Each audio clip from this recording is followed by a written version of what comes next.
Hello, my name is Nicholas. I'm the plantsman for Village Nurseries. Today I'm here with my good friend Gisele from Kellogg Garden Products. We've got a great product to talk about called Soil Building Conditioner. Got clay? Soil won't drain, plants won't survive. We're going to open up the soil and show you exactly how to go and bust clay.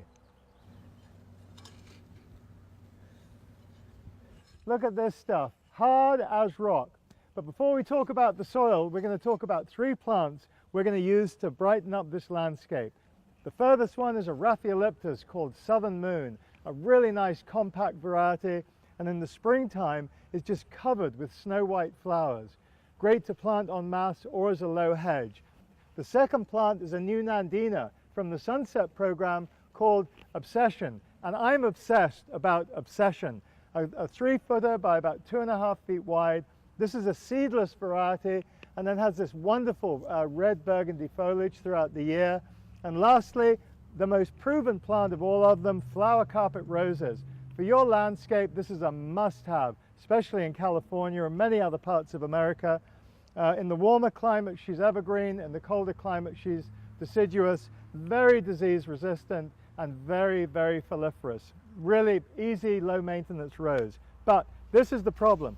Look at this. This soil is absolutely like rock. Gisele, how are we going to fix this? So soil building conditioner is ideal for opening up a tightly bound soil. Whether really it's designed for clay, but it will work in any poor soil. So it helps amend the soil, it helps condition the soil, and it helps add a good nutrient load to it. It also has beneficial mycorrhizae in it, which is a beneficial root fungus, and we add gypsum in it to soften the soil, to help remove some of the salt in the soil, add some calcium back into the soil. So what you've done there is you've dug your hole. Yep. So what we're going to do is we're going to mix the soil building conditioner into the soil 50-50 and break it up into the soil and recharge that soil, kind of add some better soil structure, open it up so the water can actually move through the soil. And then don't be afraid to put in a few handfuls of worm castings into each planting hole.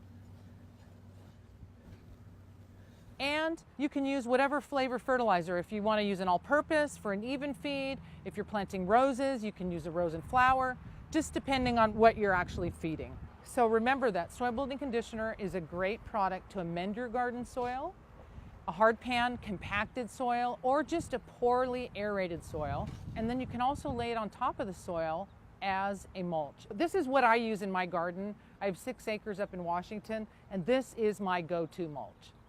If you want to know more about the plants, go to villagenurseries.com. And you want to learn more about our soils and fertilizers, go to kellogggarden.com.